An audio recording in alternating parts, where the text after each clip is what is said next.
I'm gonna show you how to make this. This is a slow braised lamb shank in a red wine sauce over garlic Parmesan mashed potatoes. It looks impressive and it'll be a beautiful thing to serve for your Easter dinner this year. First, you want to get yourself some lamb shanks. Here are 6 humongous lamb shanks that I got at a local butcher shop called Barb and Patty's Butcher Palace in Mentor, Ohio. I've got some kosher salt right here, and I am just going to liberally season these with the salt.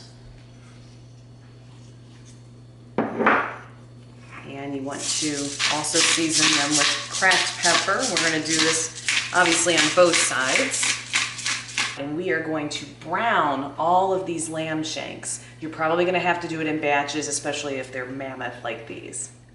Okay, so we are going to turn on the right burner, okay, and add 1, 2 tablespoons of extra virgin olive oil.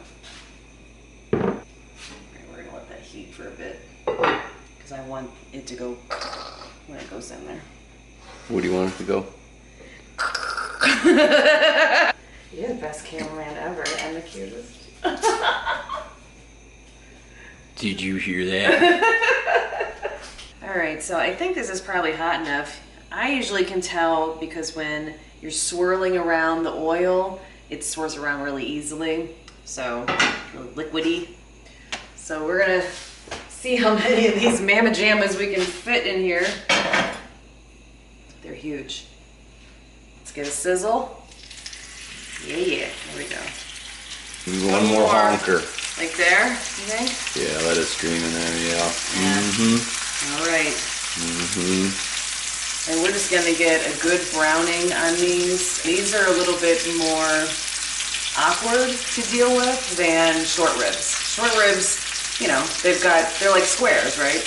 But these are they're just big legs or whatever, so we're just gonna do our best to brown them as much as we can. And I've got a sheet pan here, so I'm putting them on as I go. While you wait for the lamb shanks to brown, you can drink.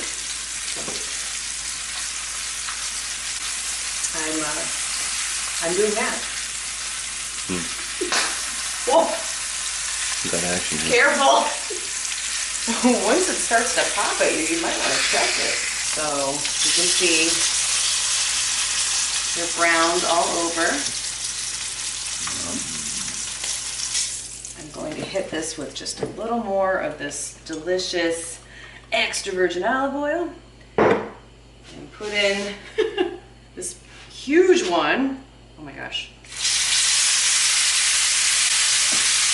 I know I probably should have done that with tongs, but I love to try and burn myself. I would say I have it on like medium-high heat now, again because it's nice and smoky now, so just kind of regulate that.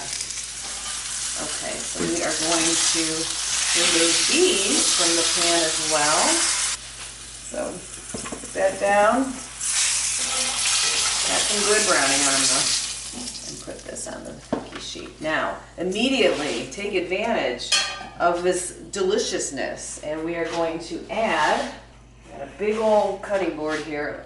This is 1.5 large onions, diced. So you want to add that to the pan. So you want to add, this is about 6 normal size carrots, I don't know, small to medium. Celery, this was 4 to 5 celery stalks. I will have the recipe down in the description, so you don't have to go by what the hell I'm saying right now. Grab a spoon, start stirring this around. I ran through the garlic press, I'm going to say 6 to 7 large garlic cloves. So she said large. Large. So if you think that you have enough garlic, put 1 more clove in. Like how much this is, it's, I don't know, 1/4 cup of minced garlic. So You can never have too much you can garlic. never have too much garlic. Never. Oh, maybe you can. No. I ate at an Italian place once, and Story there was time. so much garlic that my tongue was tingling. Mm. I felt like that was too much garlic, but I won't say where it was. It could be a lot worse. Yeah, It could be too much salt. exactly. It was still doable. Oh, this smells really good now. So you're going to saute these for about 10 minutes or so. You want them to soften and start to brown. You gonna leave that over there for your dish bitch? Yes. My dish bitch is very cute though. He's very cute. So we got some browning going on here. So, okay. This is what you want it to look like. Zooming. The vegetables are starting to get soft. The carrots are going to take a while, but it's going to have, hours in the oven. So that's going to be okay. But you can see that you've got some brown on the bottom of your pan now. So that tells you that it's time to add your liquids. First, we are going to add the best part, wine. Just crack open a bottle of wine. This one happens to be a screw up because it's very fancy. You want to choose a wine that isn't expensive, but you would still drink it. And basically pour the whole damn bottle in.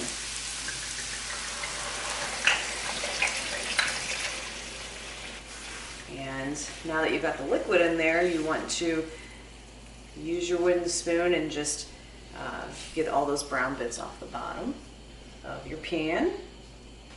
So in here, I've got 10.5 ounces of chicken stock and 10.5 ounces of beef stock. We're going to pour that in here as well. So we've got all kinds of good flavors going on in here. About a tablespoon of extra peppercorns. To herb it up a bit, we are going to add, I'm trying to think how much I put in here. Again, the recipe will be in the description because sometimes I forget.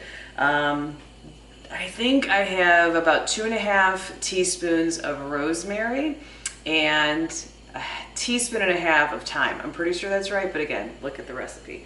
So rosemary and thyme is really what you need to know right now is going in, because that is going to taste really good with all of this going on and with the lamb. Now we're starting to run out of room. We have lots of huge lamb shanks, plus we've only got about this much room left in this vessel, and we have to add an entire can of whole tomatoes. So I wanted to start with this pan to get all of those brown bits and all of that flavor off the bottom. But now we are going to take this and carefully, probably with the help of my cameraman, to pour this into a bigger pot so that we can fit everything into it. Because I will surely burn myself. JoJo's gonna do it.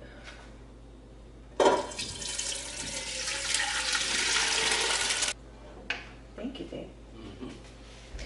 Now we can add a 28-ounce can of whole peeled tomatoes. So I'm gonna pour that in. Move this over here. Should we give your viewers any more clues on what's the difference in the kitchen from Clues. Oh. clues? Is it sure, or should it be pretty obvious at this point? I feel like it should be obvious, but Yeah, I mean, it should be pretty obvious what the difference in the kitchen is. yeah, The I don't start know to the how end you will figure it out. of the last video. Right. You're just gonna have to watch the other video. You're just gonna have to Figure it out, or just look with your eyeballs right now. Let's put these body parts back in this pot. Yeah, nestle them in here, and we're gonna need more liquid, I think. They need to eventually, once we get them all in here, be covered in liquid. So you gotta kind of situate them. Both the chicken and the beef here. So I'm just gonna kind of put half and half to get this liquid above the meat, really. Or just right there, you know. I don't want it to be too full because it's juicy. And then what we're gonna do is cover this pot and put it in the oven. It's a 325-degree oven. We're going to braise this for at least 2 hours and check it. My guess is this is gonna go 2.5 to 3, but I don't know. So we are going to braise this for 2 hours, give it a check. You are looking for this meat to be, you know, just so tender that when you touch it with a fork, it's just so tender. You'll know when it's done. Oh, Lordy. Okay. Jeez.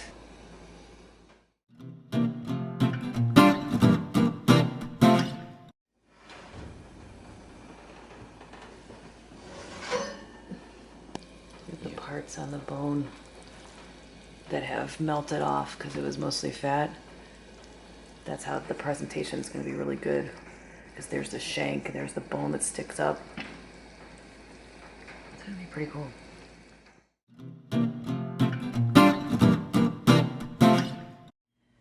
Welcome to day 2. After putting the lamb shanks in the oven for about 3 hours or so to braise, Joe and I went to yoga, and that was about it for the night. Once we came home, we pulled out the lamb shanks from the oven and they looked amazing.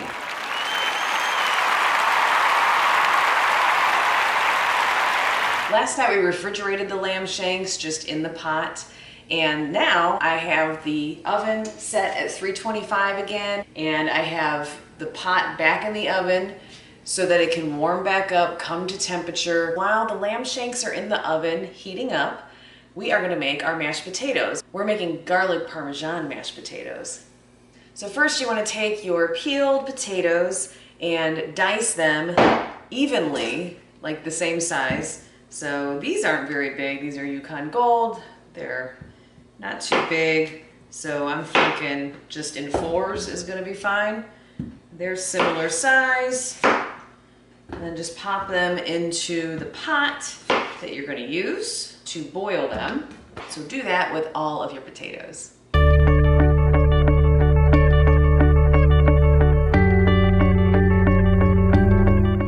What you want to do next is just cover your potatoes. Just cover them with water. So it's basically going to go up to the top for these. And then bring them to a boil. The potatoes have been boiling for a while. You want to check them by poking them with a fork. And if they are fork tender, which this is, it's falling apart, they are done. So you want to drain these in a colander. Once you've drained them in the colander, pour them back into the pot that you just boiled them in. Then grab a potato masher and mash your potatoes. All right, so once they're all initially mashed, now we can start adding all the goodness to the potatoes. So let's add some butter. This is like 4 pats of butter, maybe 5. And let's see what half a cup of milk looks like. I want them to be creamy.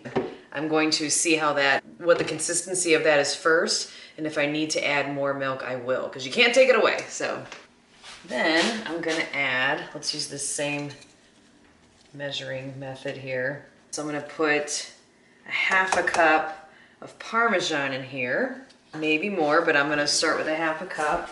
And then here is all that garlic that we minced. And I definitely know I want to put fresh cracked black pepper in these potatoes, because you just have to. Now mash all that stuff into your potatoes.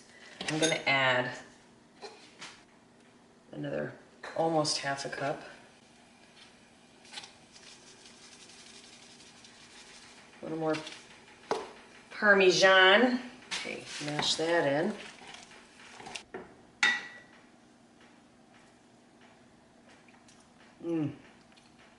There it is.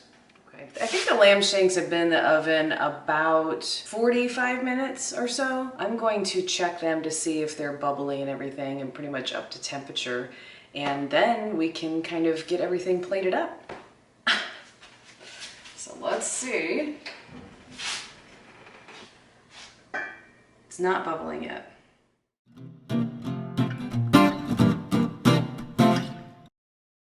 All right, it's boiling, so we're gonna take these out. Look how wonderful they look.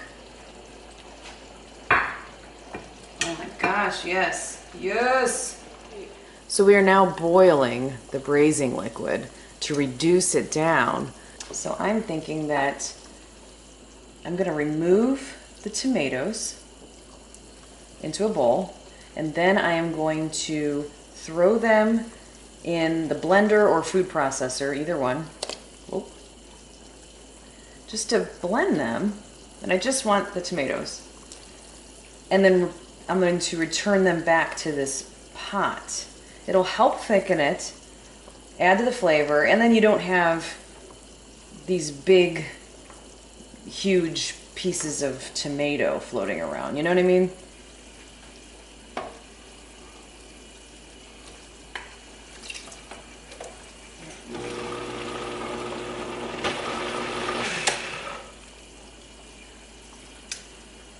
Try this, oh my gosh. Oh. I want this on everything, just this, just this. Oh my God, it's so good. And then this, look at that. And just get every freaking drop out of here, because it is spectacular. Yeah. This braising liquid, I have reduced it. Might be almost by half. The taste is amazing. It's very concentrated. It's like just liquid gold. It really is. It hasn't thickened as much as I would like it to be sort of like a gravy over these lamb shanks. I'm gonna take some cornstarch, and I'm kind of winging this. So I'm gonna do, it's a lot of liquid. So I'm gonna try 2 kind of heaping tablespoons of cornstarch. I'm just putting it in this, and then I'm gonna put some water in here. Just enough to really be able to stir this up and make it into a slurry. I'm going to stir this slurry in. So I'm just kind of stirring this around. I've got it more like medium heat, I guess. Just so that it will like simmer, little bubbles and stuff. And I'll let that go for a few minutes and come back and stir it again. And, you know, just determine if that, you know, thickened it up enough. I think it will though. And then it's time to plate and finally see what this looks like. Hopefully it's beautiful, and what this tastes like. I'm excited.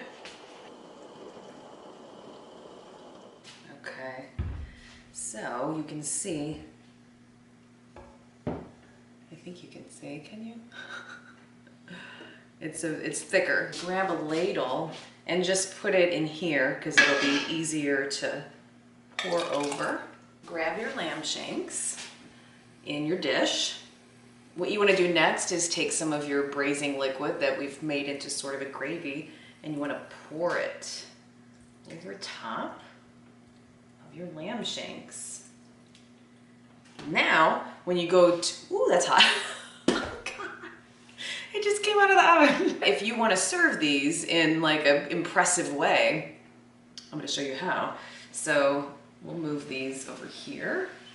You want to take some of the potatoes, put a portion in the middle of the plate. Then you want to take, let me find my tongs, a beautiful looking lamb shank, and you want to nestle it into those potatoes. So it kind of like sticks up a little bit, you know what I mean? So really kind of smush it in there. Get some more of the gravy. And then you want to just ladle this all over. Oh my gosh. If you've got maybe some fresh parsley or something, that would look really nice. I don't. So you know what? I like to have, you know, dried parsley on hand anyway. And honestly, just sprinkle a little on top. So here you go. Here is the final product. All right. It is the moment of truth. Time to taste. Oh my gosh. I can't even tell you how excited I am. Oh man. And as you can see, it just falls apart.